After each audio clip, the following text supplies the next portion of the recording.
You are welcomed by the Target English Classes YouTube channel once again.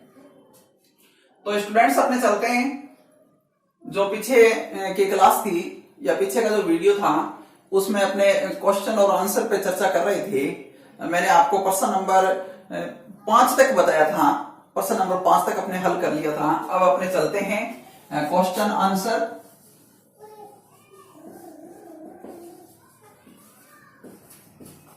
Answer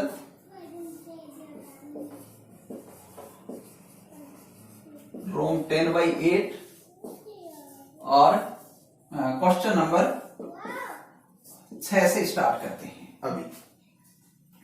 तो छठा प्रश्न, what were Mrs Malik's plans regarding the furniture for the new house? What were Mrs Malik's plan, Shrimati Malik की क्या योजनाएं थी? Regarding का के बारे में, द फर्नीचर का furniture, for the new house नए घर के फर्नीचर के लिए श्रीमती मलिक की क्या योजनाएं थी? श्रीमती मलिक ये चाहती थी कि जब नया घर बन जाएगा तो वह नए घर में नया फर्नीचर ही लगवाएगी, पुराना फर्नीचर बिल्कुल भी नए घर में नहीं लगाने देगी या लगाने की अनुमति देगी, एक टुकड़ा भी नहीं लगाएगी। तो ये श्रीमती मलिक के विचार थे। तो स्टूडेंट्स, आप जो भी अपने पास जो मैटर है उससे ये क्वेश्चन आंसर आप देखना। अगर फिर भी आप चाहते हो कि मैं आपको लिखवाऊं शॉर्ट टाइप में या थोड़ा इजी लैंग्वेज में, तो आप मेरे को कमेंट बॉक्स में जरूर लिख करके बताएं या मेरे को पर्सनल नंबरों पे फोन भी कर सकते हैं आप। नेक्स्ट अपने 7वें क्वेश्चन की ओर बढ़ते हैं। Everything had to be forgotten, what does the word everything here refers to? Everything had to be forgotten question 7 में है। Everything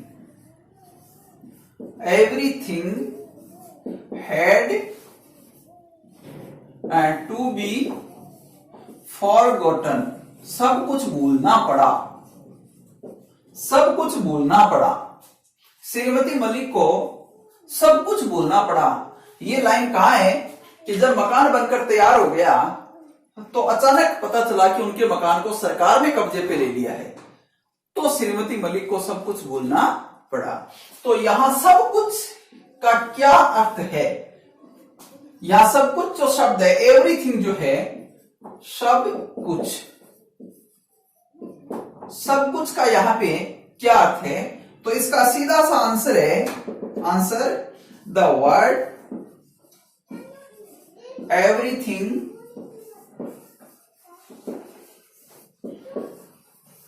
refers to all plans, all plans सारी योजनाओं के लिए आया है। All plans had to be forgotten, सारी योजनाएं भूलनी पड़ी। कौन सी योजनाएं? Which were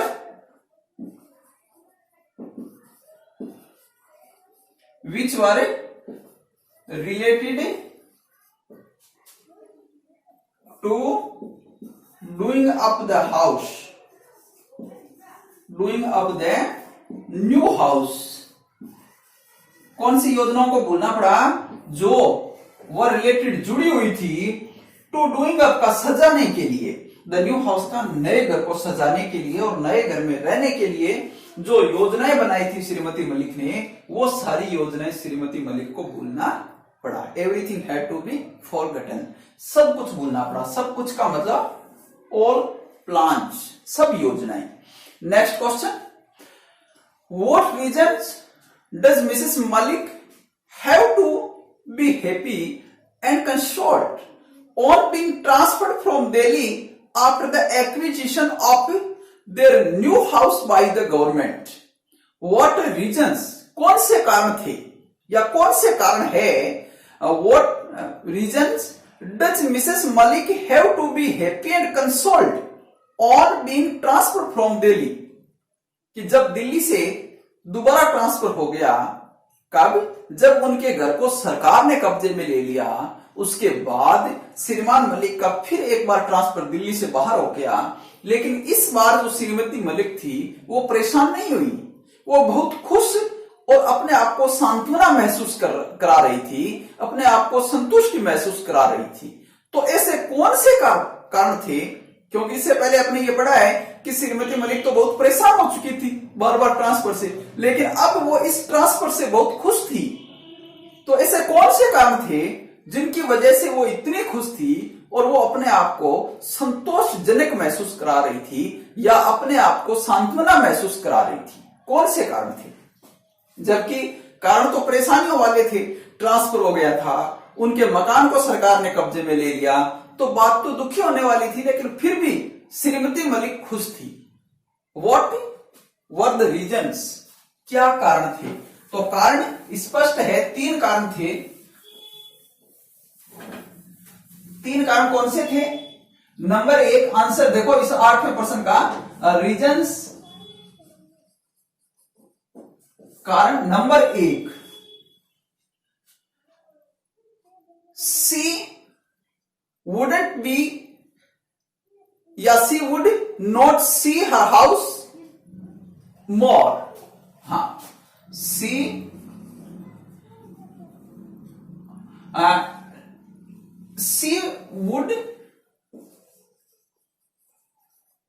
wouldn't have to see her house। पहला कारण तो यह था कि उसे अपने घर को देखना नहीं पड़ेगा। और दूसरा, regret not being able to live, घर के अंदर नहीं रहने का पछतावा नहीं होगा। और तीसरा, substantial rent by government.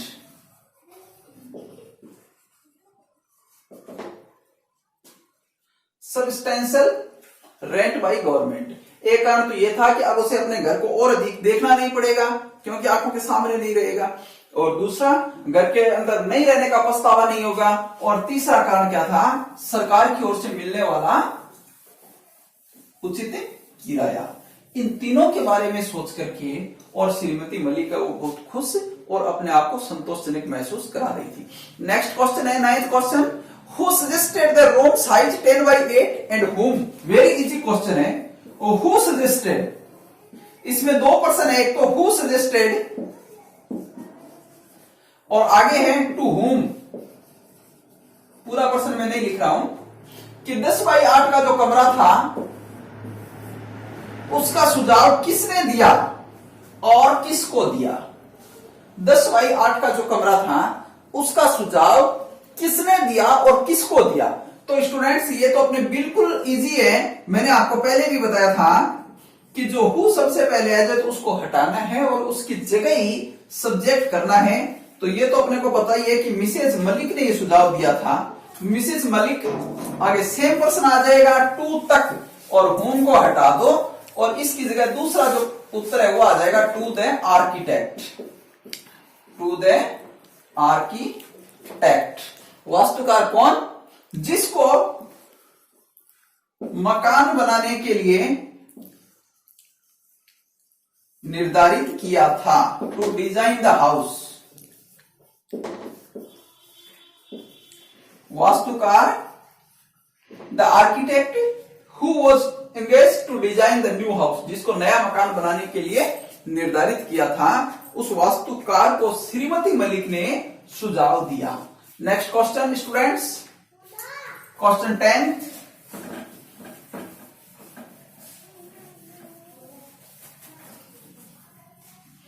Question है,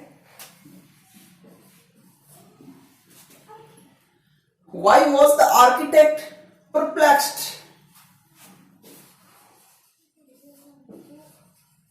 Why was the architect perplexed? उलझन। वास्तुकार उलझन में क्यों पड़ गया था?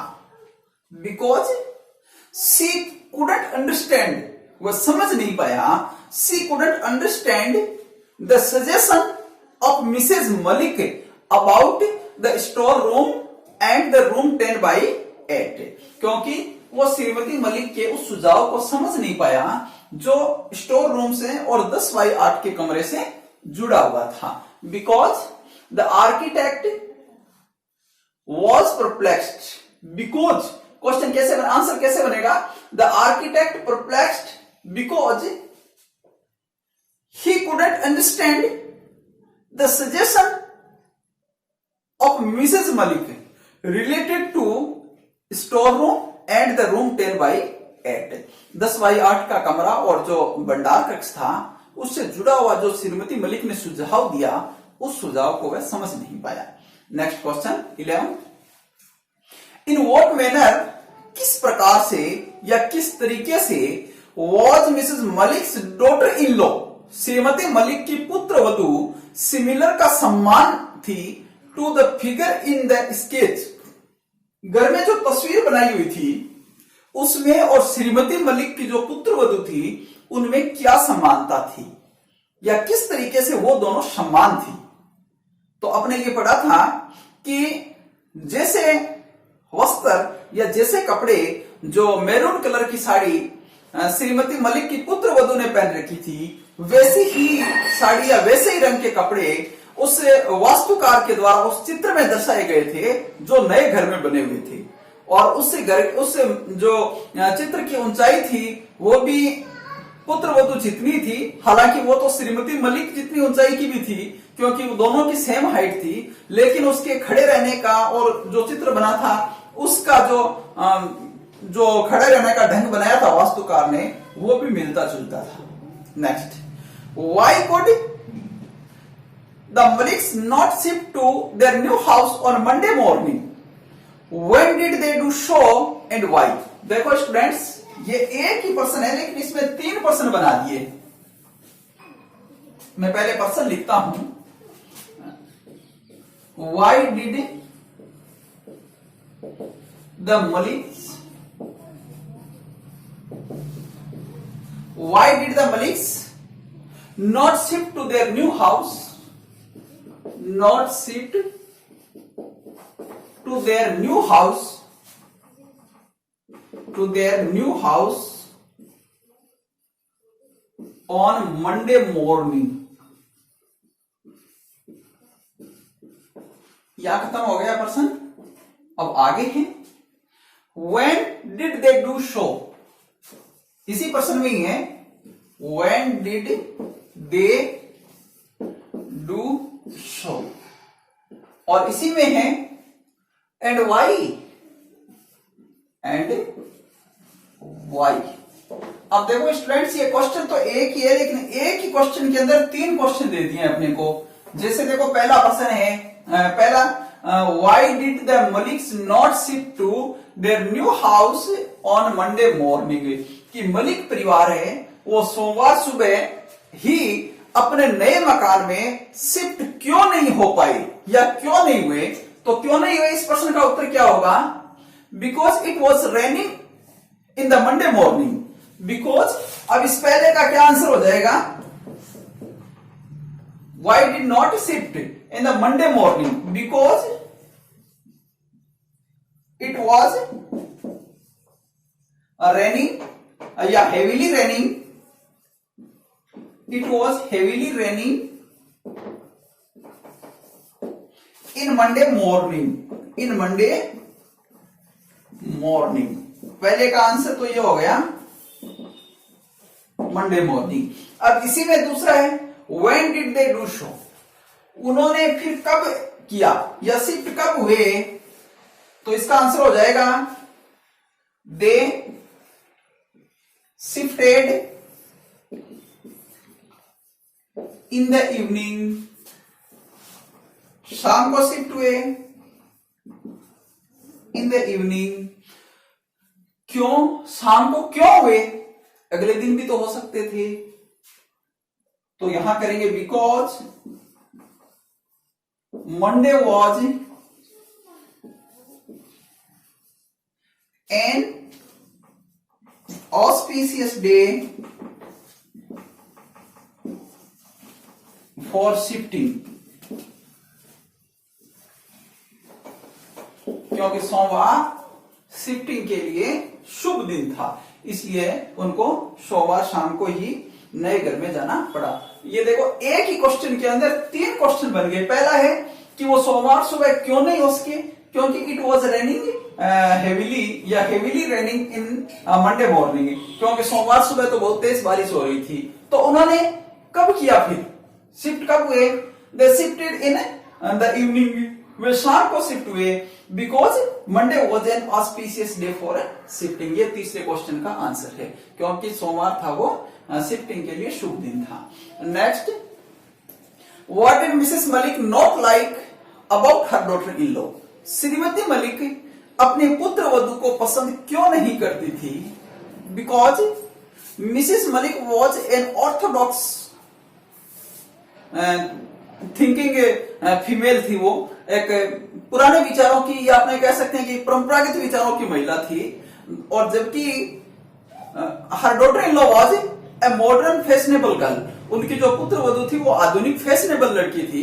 तो वो इंग्लिश में जब अपने पति से बातें करती या वो आधुनिक फैशन के तौर तरीके अपनाती, तो श्रीमती मलिक को ये सारी चीजें पसंद नहीं आती थी। इसलिए वो जब इंग्लिश में पति से बातें करती तो श्रीमती मलिक को बहुत बुरा लगता, क्योंकि Shrimati Malik she could neither understand nor speak English very well, क्योंकि श्रीमती मलिक का वो खुद न तो इंग्लिश समझ पाती थी और न ही वो अच्छे तरीके से इंग्लिश से बोल पाती थी। इसलिए वो अपनी पुत्र वधू को पसंद नहीं करती। और दूसरी बात यह भी थी कि पुत्र वधू का जो रहन सहन या उसके जो कपड़े पहनने का जो फैशन का जो तरीका था वो उस चित्र में मिलता जुलता था जो चित्र वास्तुकार ने बनाया। तो इस प्रकार से श्रीमती मलिक अपनी पुत्र वधू को पसंद नहीं करती। तो स्टूडेंट्स, ये अपने 13 क्वेश्चन कंप्लीट हो गए। अब अपने इसके आगे हैं सी पार्ट में क्वेश्चन 60 to 80 वर्ड्स। तो स्टूडेंट्स, ये 60 से 80 शब्दों के जो प्रश्न है वो काफी बड़े हैं, इसलिए बोर्ड पर लिखवाए नहीं जाएंगे, और न ही टोटल क्वेश्चन है वो लिखवाए जा सकते, और न ही डिटेल से इतने क्वेश्चन अपने नहीं बताएंगे, क्योंकि इसमें काफी टाइम वेस्ट हो जाएगा। तो मैं लास्ट में आपको पीछे के क्वेश्चन पेपर वगैरह देख करके जो इंपॉर्टेंट के हिसाब से मैं सिलेक्ट करके और आपको जरूर ये बताऊंगा, या अगर लिखवाने की जरूरत पड़ी तो लिखवा भी दूंगा, क्योंकि संख्या कम हो जाएगी ना। अपने जो इंपॉर्टेंट है पीछे के लेसन्स के हिसाब से या क्वेश्चन पेपर जो आए हैं उनके हिसाब से तो मैं सेट कर दूंगा, और आपको 60 से 80 शब्दों में ये जो प्रश्न है वो जरूर आपको इंपॉर्टेंट के हिसाब से बता दूंगा। तो कल से अपने शुरू करेंगे नेक्स्ट लेसन। तो आप फर्स्ट टू लास्ट प्रत्येक वीडियो को जरूर देखें और लाइक और सब्सक्राइब भी करें, ताकि आपको फायदा हो सके। तो थैंक यू वेरी मच।